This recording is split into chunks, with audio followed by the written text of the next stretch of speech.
Group that they were tracking yesterday most likely hunkered down for the night, so they're hoping to pick up their tracks again today. The shadow wolves are hunting smugglers in the Arizona desert. That's coming up. And then growl, a snarl, hackles, everything means it was hunting my kid. Look at those glowing.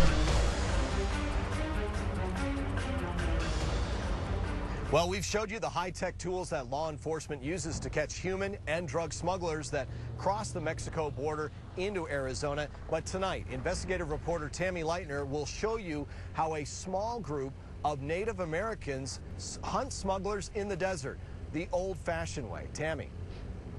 We spent days in the desert side by side with these trackers who use fairly primitive methods, but methods that have been proven to get results and always work. Ooh, good boy. Bingo. We're laying our life on the line every day, going out after these groups. Yeah, to be honest, it's out of control. And yet on the south side in Mexico, they're battling over these regions for control of them. They are an elite group of law enforcement with only 12 members. Yet they patrol 2.8 million acres of desert in an area considered a gateway for smugglers coming up from Mexico and into the valley. These Native American trackers are the shadow wolves. Jason, Dawn Autumn Nation. John from the Rosebud Sioux tribe. Joe, Dawn Autumn tribe. Ed, Omaha from Nebraska. Kevin Carlos, Dawn Autumn. It took us about an hour drive on the Tohono O'odham Nation to get out here to the Shadow Wolves headquarters. We've loaded up the car with our gear. We just got word that they've spotted 2 sets of tracks. It sounds promising. We're going to head on out. It's about a 2-hour drive. Yeah, let's get a group. Temple copy. We pass ramshackle homes, dry riverbeds, and miles of empty land. We head to an area about 30 miles north of the border. Okay, from right here, we got to hike it. We're hiking about a mile up to catch up with the shadow wolves. They found 5 or 6 bundles or backpacks up there, so they think there might have been at least a half-dozen people. The normally lone wolves work together today, tracking a potentially dangerous group of drug smugglers. Armed with only rifles, sidearms, and radios, this Homeland Security unit is skilled in tracking, using methods their ancestors used to hunt wild game, spotting clues most of us would walk right past. I remember my grandfather, I'd go on hunting trips with him. He'd explain, point out what tracks belong to a certain animal. What you're looking for is disturbances to show that something crossed an area. See how the vegetation is? Yeah. Look over here, how's the vegetation now? What am I looking for? Let's see, over here you see all the plants, right. Vegetation straight up and down. Right. Look over here.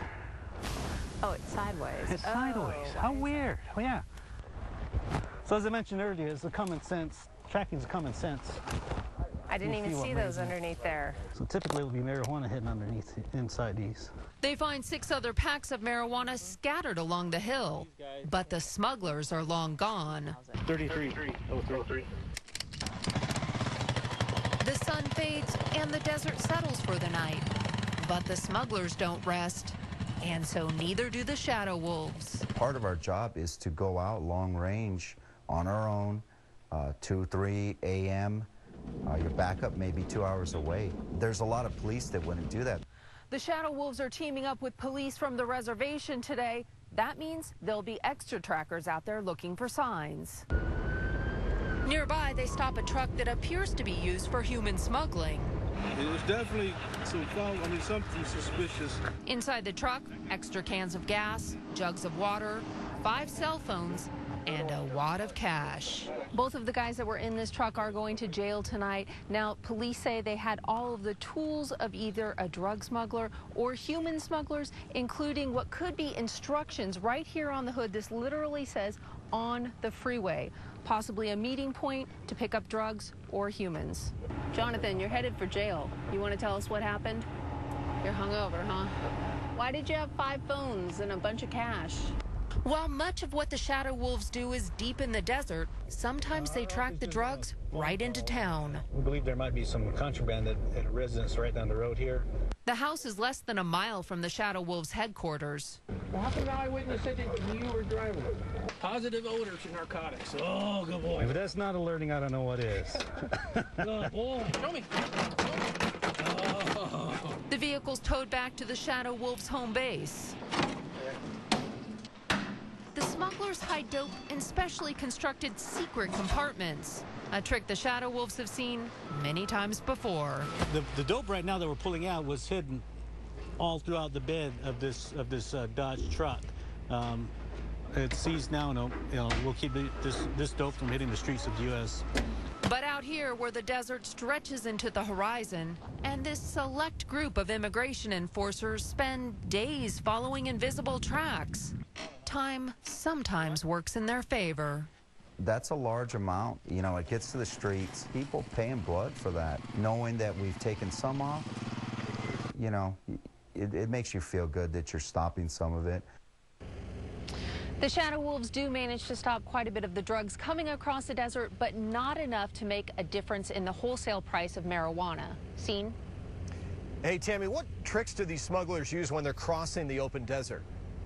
Oh, they have lots of tricks. One of the things that they use are what's called carpet booties, and this is an example here. They put these right over their tennis shoes, and that's so that they don't leave shoe prints in the sand so they can't be followed. And sometimes these guys are walking for days and days and days. How do they carry their drugs or other supplies? See, that's a problem. A lot of times they don't bring enough food or water, but when they do, they often use makeshift backpacks like this. This one is very crude. It's made out of burlap. This was confiscated from a smuggler that was crossing from Mexico into Phoenix. He had enough food in here to last him about 5 days. All right, Tammy, great report. Thanks very much. Now, our coverage of the battle at the border continues tomorrow night. In fact, Tammy Leitner has more from the front lines. In fact, you're going to meet the special forces that track the criminal immigrants. That's a special investigation that you'll only see on CBS 5 News at 10 tomorrow night. Catherine, for now, we're going to send it back to you. Her reports have been very insightful. Great job. Thanks, Scene. Well, this